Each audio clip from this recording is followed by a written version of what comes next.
Walmart's Black and Unlimited platform is making it easier than ever to support Black-owned brands. When you go to walmart.com/Black and Unlimited, you'll not only get to shop products from Black-owned brands, but also learn about founders like Janelle Stevens of Camille Rose, which specializes in products for naturally curly hair. And there are many more awesome products that you have yet to discover. It's all easy to find with Walmart's Black and Unlimited platform. Join in on celebrating Black brands today and every day at Walmart. We are Black and Unlimited. Visit walmart.com/Black and Unlimited to discover more. That's walmart.com/Black and Unlimited.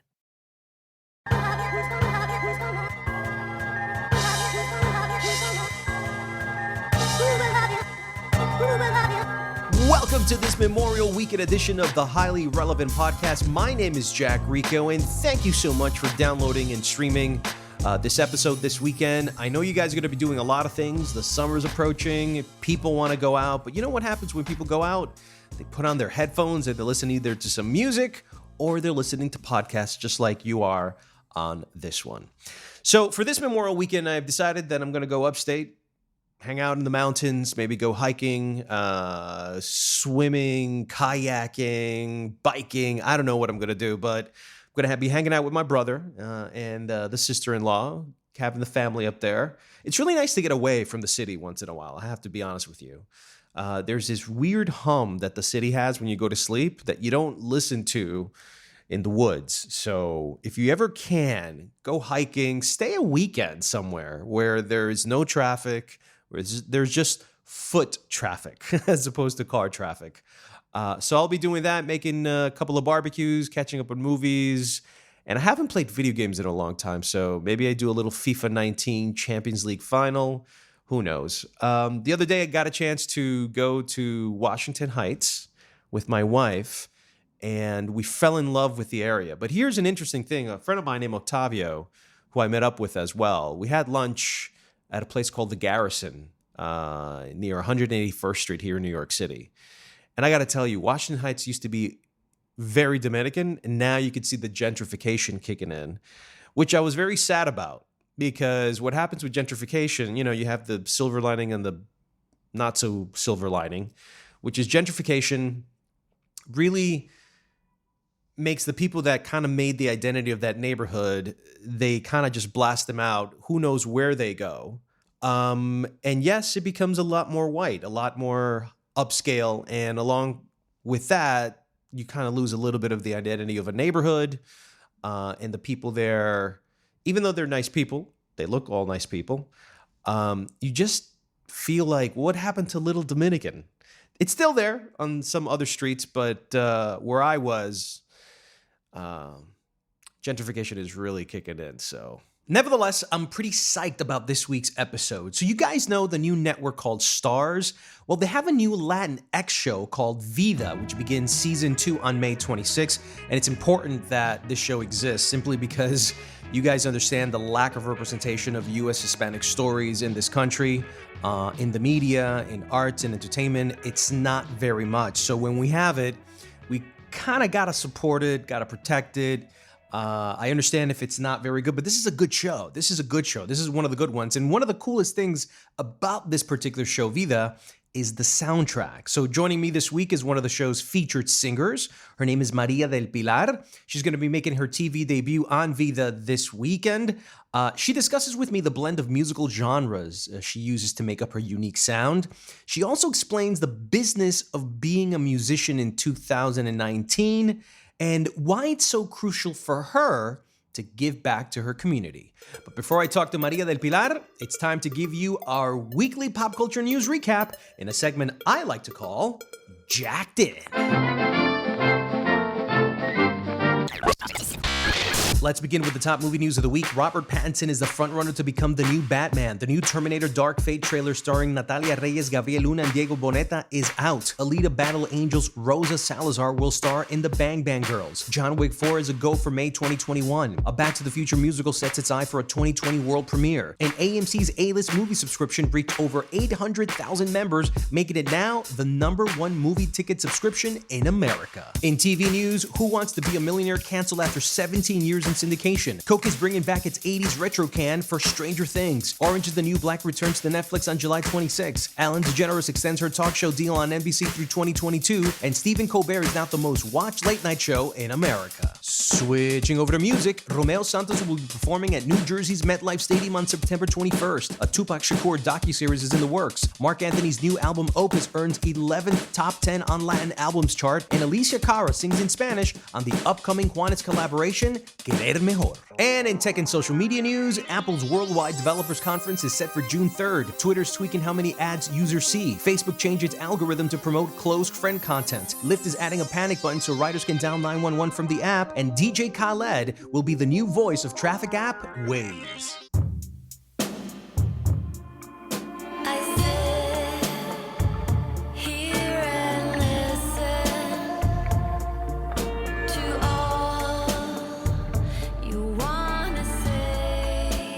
Maria del Pilar, she is a Chilean-American pop lover and punk rocker who sings songs mixed in with 70s nostalgia and Latin alternativeness.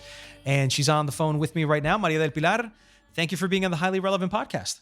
Thank you for having me. Yeah. So you're gonna be making your TV debut appearance on Vida on May 26th on episode 6, where you're gonna appear in the TV show performing a song. Tell us a little bit about how this opportunity came to be. I was lucky enough to have the showrunner Tanya. She chose one of my songs in season 1 to be part of the promotion of season 1.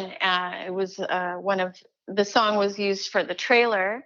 And so I just reached out to her to thank her. How does something like this work? So you're minding your own business at home, you're just chilling out, and all of a sudden, does somebody from a record label, maybe the executive producer of the show calls you, maybe Tanya herself calls you and says, hey, by the way, we like your music.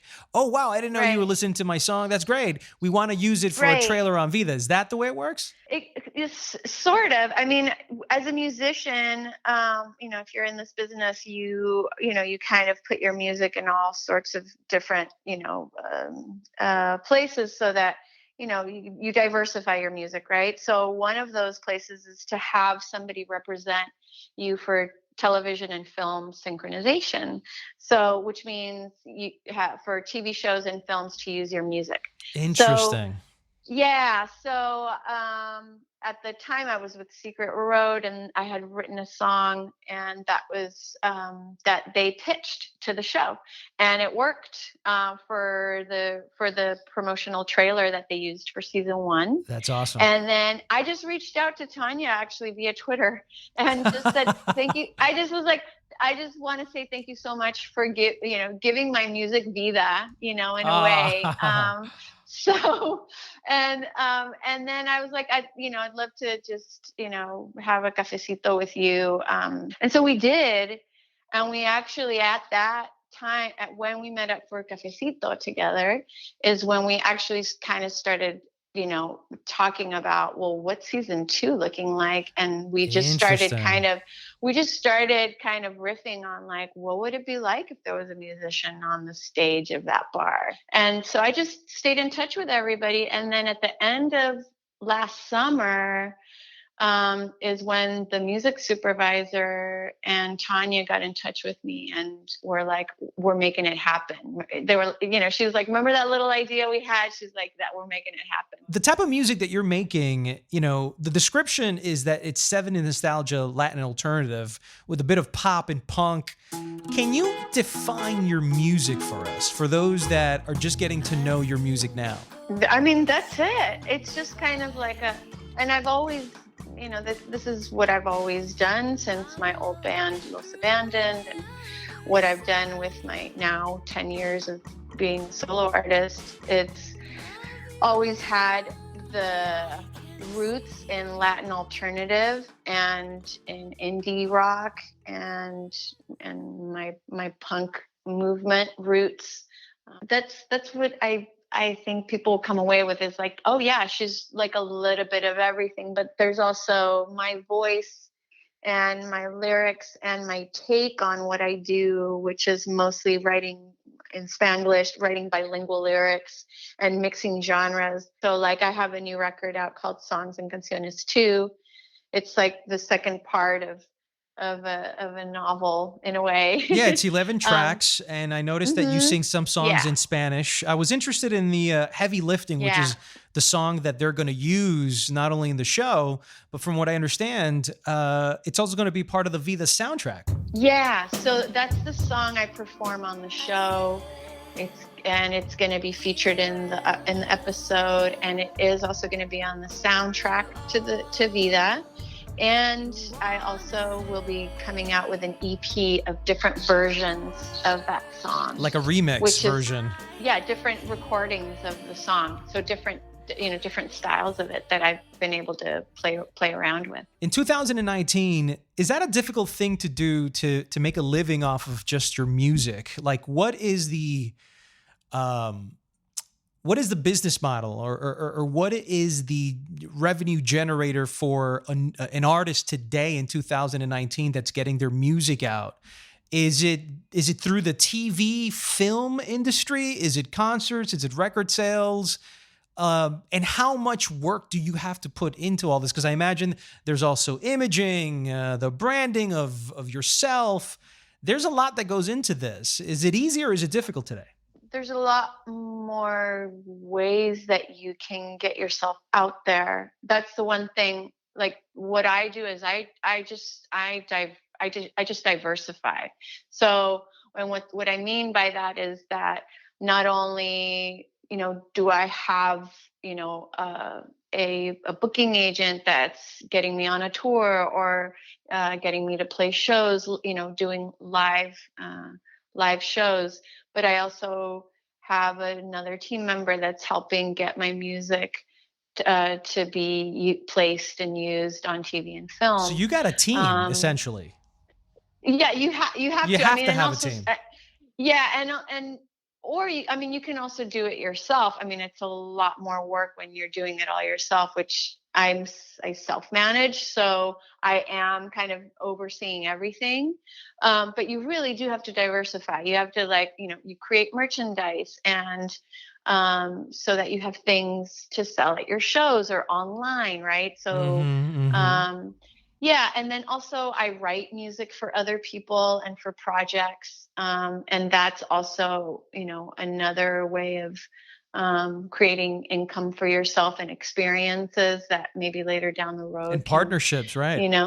Yeah, partnerships, and also I teach music as well. So that's also like I have gone out and and done like a college tour or a college show, and part of it is having a Q&A or me teaching a workshop, and I also teach kids. I teach kids music, and I have a ukulele choir. So that's awesome. It is. Oh my gosh, it's like a dream come true. I mean, I wish I would have had that in 5th grade. Yes, absolutely. But then there's also this other part that I personally think musicians have and artists have, which is giving back to the community, being in touch with what's going on. That's the key thing. In the quote, real world, because when I've only been focused on myself, it's been really hard to not, kind of go crazy. and staying in touch with the community and teaching and being out there in low-income schools and things like that is that it gives you so much more of a perspective as a musician and as an artist in the world, where your voice is going to be so much more truer to the experience of what being an artist is, which is reflecting what's going on in the world. Yeah, that seems to be, and we're not living in the brightest and most positive of times. And does that affect the way you write lyrics? Is it all depressing to you? Is it all anger to you? How do you find the optimism to share that in your music? I really love this question. Thank you. You have your questions are amazing. So as much as one, especially I think like Feist said it best. She said, "I feel it all," right? And artists feel it all. We really do. Creative people, no matter what you do, we feel it all. So for me, like what I've experienced in the last couple of years has just been like just experiencing all sorts of emotions, even feelings and emotions that I've never felt before. Wow. And so it's been kind of like exploring, okay, so where can I just be zen? You know, where can I be, where can I find my zen in all of this, right? Where do you find it? And yeah, writing songs. Mm. That's where I find my zen. I find it doing that, and I also find it in working in being a teaching artist in the community. You can give a child so much optimism in a dark place when you can tell them, hey, you know what, I've been there before, I've been in your shoes before, and you know what, you're going to be okay, because just by taking these different steps, you will get to the other side. I know you're bilingual, but do you identify more as a Hispanic or as an American? I was born in Chile. I was born in Chile, but was brought to the U.S. at a very, very, very early age, and spent the first 10 years of my life going between Chile and the United States due to immigration processing and my parents just trying to figure out their lives. And so I grew up the first 10 years of my life very, very bilingual, bicultural, like with my right foot in Chile and the left foot in the United States. Listening to La Ley and listen, yeah, it was listening to Los Tres, Los Prisioneros, Aterciopelados, Café Soda Tacuba, Stereo. and then on the other side it was it was Morrissey, it was Fishbone, it was, Blondie, it was the Rebels, the Rebels of music. That's also the reason why ever since I started writing music, it's always been bilingual. It's always been about both cultures that I've experienced. Now, do you feel that the Spanish press supports your music in Spanish more than the English one, or is it vice versa? Or do you see an equal footing there? So far, it's been pretty equal. And only earlier in my music career, when I was with my old band, we were together from 2001 to 2007, and we definitely did some groundbreaking things in terms of, not caring, about us writing Spanglish lyrics, bilingual lyrics, and singing in Spanish and English at the same time, and mixing genres and things like that. And a lot of times, especially at that time, people, especially when we first came out, a lot of people in terms of like album, record executives, label executives, and press, they were just like, oh, nobody's going to want that. You either have to do Spanish or English. You can't do both. And we were like, okay, thank you. And we were like, thank you very much. We're going to keep doing what we're doing. We'll go to whoever's next. Was that a form of discrimination? I don't know. You tell me. It sounds like it. And it's interesting because there's the discrimination that could happen through the form of culture, to the form of language. And, which then leads me to believe that these guys are always about the profit and, the margins of profit that they make. And is the song radio friendly enough? As an artist like you, when you write music, are you thinking, well, is this commercial enough for radio? That way it can make a lot of money. Or is it, I'm being true to my music, and if it's not radio friendly, it's not? Yeah, that it's exactly what you just said. First, I have to like love it and feel that it's 100% true before I put it out, or before I ask for anybody else's, 2 cents. And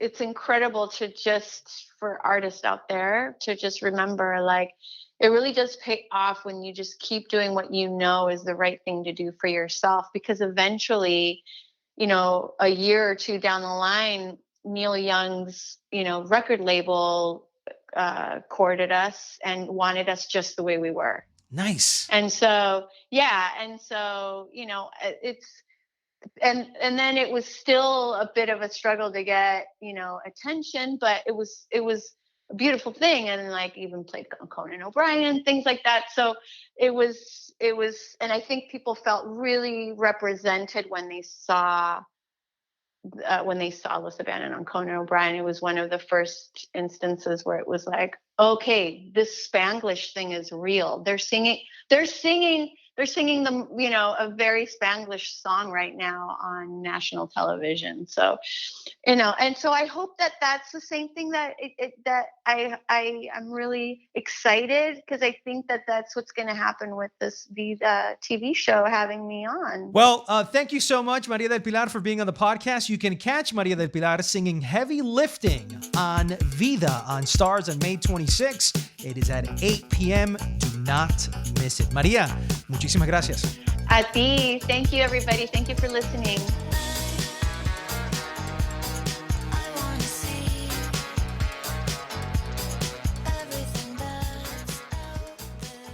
And before I head on out, here are 3 Latin tracks you might want to add to your playlist this holiday weekend.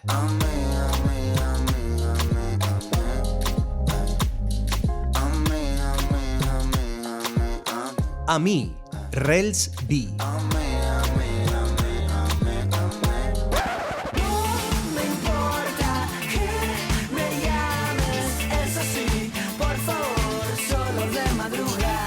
Solo de madrugada, Florida Blanca.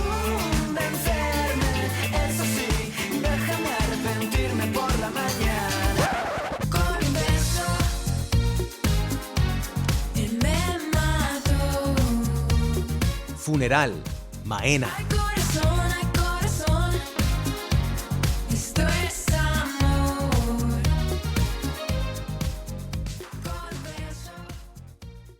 And that's it for this Memorial Weekend edition of the Highly Relevant Podcast. I want to thank Maria del Pilar for coming on the show. And if you'd like to support the show, please spread the love on social media and tell all your friends about it.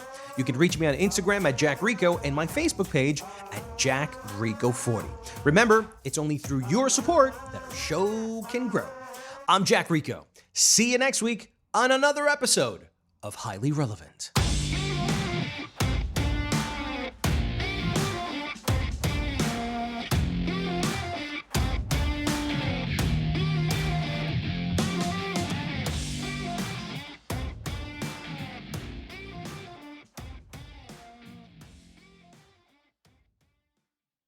Walmart's Black and Unlimited platform is making it easier than ever to support Black-owned brands. When you go to walmart.com/Black and Unlimited, you'll not only get to shop products from Black-owned brands, but also learn about founders like Janelle Stevens of Camille Rose, which specializes in products for naturally curly hair. And there are many more awesome products that you have yet to discover. It's all easy to find with Walmart's Black and Unlimited platform. Join in on celebrating Black brands today and every day at Walmart. We are Black and Unlimited. Visit walmart.com/Black and Unlimited to discover more. That's walmart.com/Black and Unlimited.